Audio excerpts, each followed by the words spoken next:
Hello, everyone, and welcome to the Striation 6 podcast. I'm your host, Sam Trotta, and as it is with everything I do in the exercise profession, my intention with this podcast is to bring you free information to help you feel, function, look, and live better through exercise. And we're here today for Bob's Tri Journey, episode 3.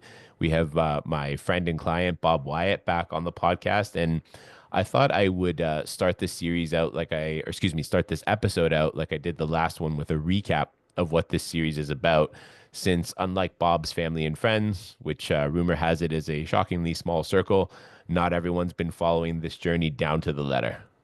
Wow, too bad there can't be a skip recap button on a podcast. That was kind of soul crushing for me, Sam. Fun for you, I could see. I think we're all having a bit of fun here. This is what do we call this? Locker room humor kind of thing. Anyway, we'll call it podcast locker room humor. Anyway, just to recap for everyone out there, Bob has decided to enter his first Olympic triathlon. That denotes a certain distance that maybe we could clarify for the swimming, the running, and the cycling. I am at the tender age, let's say, of 68, and I am his muscle system specialist for the journey. We're using this muscle system work approach that we have here at Striation 6. It's a unique approach to identifying, correcting, and progressing exercise when it comes to problems in the body. And it's interesting just what we've accomplished so far. Bob and I meet pretty much weekly for muscle system work sessions and do these update episodes about monthly. And this is episode 3. And I am still stuck on muscle system terminology because I know we've been at this for a while and I'm a slow learner, Hmm. but to me, muscle system logically refers to the system of muscles in the human body. So when I'm talking about it in the context of it being a theory or a philosophy or a process, I want to call it muscle system. Help me work through this, coach. It's a good point. It's a good point. In some sense, the terminology begs for clarity when it comes to how people outside of the profession receive it. So the actual designation that I hold is certified muscle system specialist, which lets me take on the procedures involved in this thinking and this work that I do with people and their bodies. So you're correct, I think, in asserting, well, not I think, you are correct in asserting that muscle system refers to the system of muscle in your body. And what we do is work directly associated with improving the function of that system, starting from, say, a table setting and then moving more into a functional exercise setting. So the terms we throw around here when it comes to the muscle system is either muscle system work or muscle system optimization. I hope that does that make sense? Okay. Yeah. Yes, it does. Yeah. So how's it going? How's the training going, Bob? Okay. I'm slowly ramping up on intensity and frequency. Still injury free. Maybe I'm ramping up too slowly, although I know you like to talk about micro progression, Hmm. which I don't understand. I just know that I'm ramping up slowly. And as you recommended, I'm focusing on uh, total immersion, the total immersion system. See how easily that flows? Another system, yeah, Yeah. that flows. The swimming philosophy that uh, that you introduced and really seems to be working for me. Uh, in fact, I would say I've had a breakthrough, except that the breakthrough actually came from a pool boy. You mean like a Kato Kaelin kind of thing, like a pool boy and Wow, good one. But I'm not sure everyone gets your 1990s era cultural reference. You're like Seth MacFarlane. I wish. That'd be Yeah. amazing. Were you even born when the OJ trial was on? I remember watching the white Bronco. I remember Okay. watching the chase and the trial and the ridiculous verdict and all that stuff. Yeah. As a quick aside, from a marketing context, was that even good for Ford? I mean, that's what everyone remembers, the white Bronco. Well, I'll tell you this right now. Whenever I see a Bronco on the road, I think of one person, and it's certainly not pushing me towards buying a Ford product. Okay. Well, I was referring to pool buoy, if I'm to use proper Canadian elocution. So it's a small figure eight floaty thing that you put between your legs while you're swimming, and it helps you float your legs. But most important, floating your legs makes your body more aerodynamic, reduces the need for kicking, and these are both essential elements of the total immersion system. So anyway, I can go over a kilometer now, front crawl without stopping. That's at a pool, mind you, but I still feel good at the end. So I think I can reach the race swim distance of 1.5 kilometers by mid next month. Yeah, that's awesome. And then I guess you'll need to end your relationship with your pool boy relationship, your Kato relationship there, and allow for some open water swimming. So no pool or wall push-offs or kick turns. How does that all resonate for you? Well, I hear you, but wow, this is the first time you've been a bit of a buzzkill, coach. Where's my participation award? Most improved client accolade. Yeah, no participation awards when those elbows and feet are flying in your face in the water in the try. Uh, So well, honestly, I'm reveling in the fact that I'm learning to do something that has eluded me for all of my life. Bob's tri journey was about minimizing natural physical decline, and here I am learning new things, improving. So it really feels great. This is month 3 of training. And I feel like the mental aspect of exercise is becoming more important. You know, it's like my body wants to work, but my mind seems to need more coaxing to be willing to go along with the hard work. Um, I'm reminded of a famous scene in National Lampoon's Animal House, where there's a I'm already devil on laughing. one shoulder, and you're too young to even know what It's classic. It's devil Frat. on one shoulder, angel on the other. Hmm. So my angel body is Robert, do the right thing. You know you need to work out today. And then my devil mind goes, oh, Bobby, come on, have some fun. You can take a day off. It's a struggle.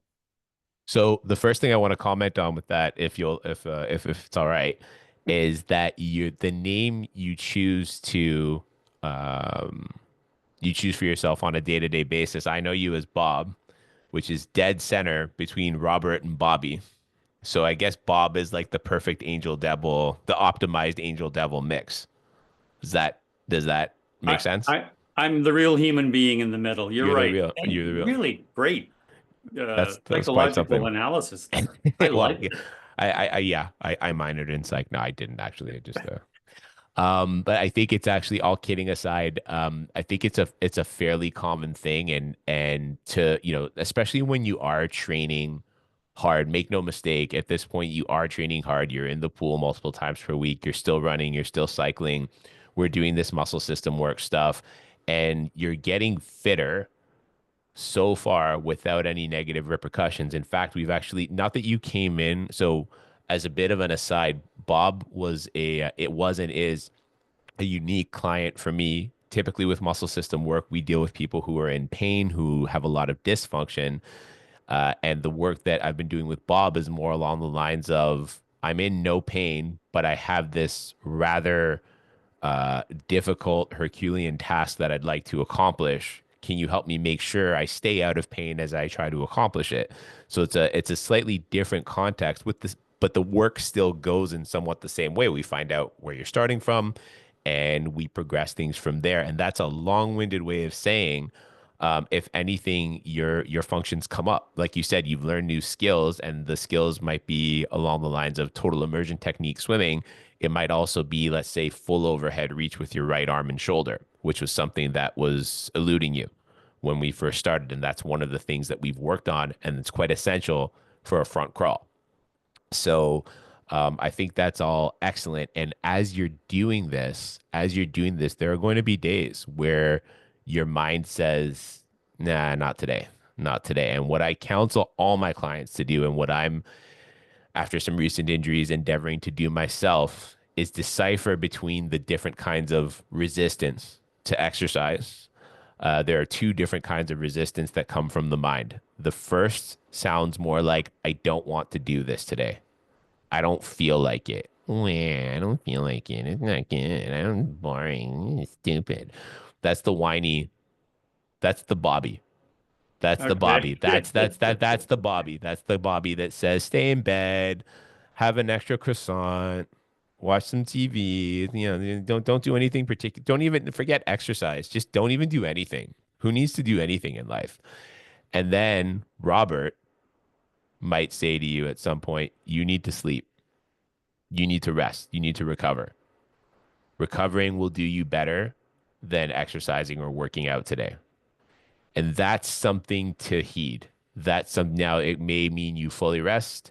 It may mean you do more of a recovery style exercise session, and that changes depending on context. So if you were going to swim and your plan was to swim a kilometer, maybe you just practice technique rather than swimming a kilometer, or you swim it at a more leisurely pace. Or if you were going to run, maybe you run at a slower pace for half the distance.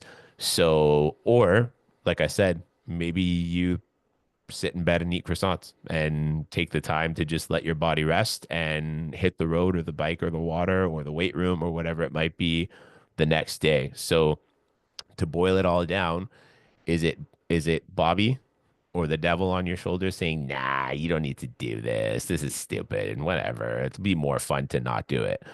Or is it Robert or the angel saying, "Rest is going to do you better today." Yeah. And then you can make a more informed decision from there. And personally, when it's Sammy Boy saying, "Nah, you don't need to do this. This is stupid. Who needs to lift weights? Who needs to do jujitsu? Who needs to do all this?" I say, "Okay, I need to get in there and do this today."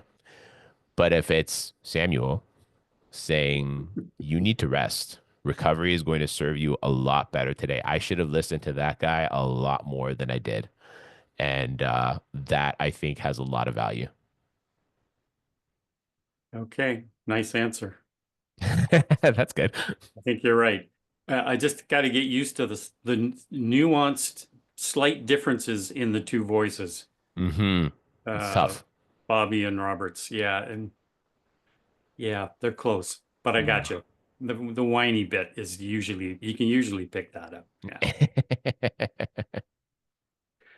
Um, Sam, I guess every coach trainer is a philosopher and a psychiatrist as well as a friend and everything else. So good analysis. Thank you. Um, you mentioned Tim Ferriss when we first talked about total immersion, and I admit I did fall down his rabbit hole just recently. It's a long one. Full disclosure, though, I'm not good with self-help gurus, and I'm not saying Tim is one exactly, but I see the firewalking Tim Robbins of the world as con artists preying on insecurities that we all have.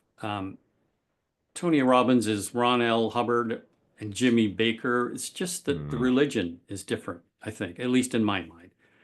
So, I will acknowledge that some people are helped by him, but the biggest success stories tend to be customers becoming self-help gurus themselves. And that's exactly what Tony Robbins is and was and hmm where he came from. Um, Ferris has dabbled in self-help, but he's a lot more than that. He does a really great bit on total immersion in his 2008 TED Talk. It's an excellent summary, and it's a thing that uh, got my swimming breakthrough actually happening. Um, I will say what I really like about Tim, because he's written other books, including this one here, lots of other books, same basic idea, where his take is that we can all learn anything we want to. Well, that's a bit of a reach, but I really love him saying, first of all, you have to acknowledge that the traditional way of learning something, it might not be right for you. And second, then you have to deconstruct your current process to understand what your implements are for achieving a goal. And he didn't actually start in physical activity or training or exercise, but he got into that area partway through his career. And he also, the other great thing about in this philosophy of being able to learn anything, you have to have an open mind and search for non-traditional methods that have worked for other people. Um, you're the one who introduced Ferris to me. What's your take on him? Uh, I have a I have a pretty positive take on Tim Ferriss. I happen to agree with you in some sense about the sort of self-help gurus out there. I think I have a couple of friends who have done Tony Robbins seminars, and some have done absolutely nothing with it. They just like to talk about, having gone, and others have taken the principles and applied them and had a lot of success with them. So I think it comes down to actioning what you learn. And if there's nothing to action from the, the self-help endeavor you've gone into, then it wasn't really a useful endeavor. However, if you can make something actionable and change your life in a positive way, there can be value. So I think it depends somewhat on the supposed guru, but also on the person attending. I know a lot of people who make a secondary or sometimes primary career of attending these self-help seminars and doing this self-help kind of work. And I'm actually a little bit prone to it myself. It's something that interests me. Um, I think it's what you take from it and how you action it in your own life. And that, to your point, that's where I see Tim Ferriss as different from other sort of self-help gurus out there because one, he was able to change his work life. So his first book is called The 4 Hour Work Week, and it's still a bestseller on Amazon. And it was basically about creating the most time efficiency to be as productive as possible in your work life. And then I think the 4 Hour Body was kind of a follow up from that in the sense of, okay, now that you have all this time, because you've made your work week so productive and efficient, you can invest some time in your body. And here's some really great ways to be efficient with your body. The thing I take away from Tim Ferriss's work in general is how he thinks about just how he thinks, period. How he's able to sort of detach from the the thing he's working on and see it as a process of learning and see it as a series of procedures, discard the ones that aren't useful, and zero in on the ones that seem to produce the most benefit. And that's how I think he was able to get so proficient, say, at total immersion technique. He himself went from being a uh, a non-swimmer basically to swimming a mile at a time on the beach in Catalina or whatever the setting was that he that he talked about. And it was a leisurely thing. It wasn't even a fitness thing for him. It was the equivalent of sort of going for a walk. So I think he's a great resource to look to in terms of how to think about things. Yeah. And the reason that's relevant for me is because when I'm doing muscle system work, that's what sets good muscle system work apart from muscle system work that doesn't have as much benefit is the thinking, is the how do we dial into what the body needs on a given day and implement it properly so that the system can receive it and then integrate it into its day-to-day functional workings. So that's a long-winded way of saying big appreciation for Tim Ferriss. I would take personally the techniques in the 4 Hour Body with a grain of salt. You can try them, but some of them have are outdated and a bit misguided. A lot of them are I've tried myself and they're pretty effective. Okay. Thank you. All right. So you're feeling well. We've done our phase 2 assessment in the muscle system work, and now we're actually into some exercise. Do you feel sprightly like Denny Rojas? Um, yeah, sure. Uh, okay, here goes. I'm still working on this. Right. Da-na-na-na-na-na-na-na-na-na-na-na. Danny Roja, beautiful cross, Sam. Cheers, just like back in Guadalajara. You say it, coach. I do it. Yes, movement is life. Movement is life. Movement is life. Well, you're moving Quite well, Bob, and it's great to have a positive update from you. I'm confident we can keep you progressing in a positive way. If anyone would like to get in touch with Bob, I'll leave some information about him in the show description. He will be competing. What is it? Labor Day weekend in Yes. it's called the Muskoka Triathlon. Ottawa, it's called the Canadian Triathlon. It's in Ottawa. Oh, excuse me. I Yeah. keep thinking it's in Muskoka. I'm sorry about that. Yeah. Quite different. It's in Ottawa, so the Great Canadian Triathlon. That's fantastic. Yeah. Uh, that's great. It's great. Listen, a triathlon is not easy. It's not an easy thing to do, and you're taking it on with plenty of preparation time and doing it in a considerate way. And I think that's the right way to do it. Sure. I think you said Herculean earlier. Yeah, Herculean, yeah, I wrote that absolutely. down. Herculean task. Absolutely. Okay. Absolutely. All right, Bob. We'll see you next time. Thanks very much. I know. Bye bye.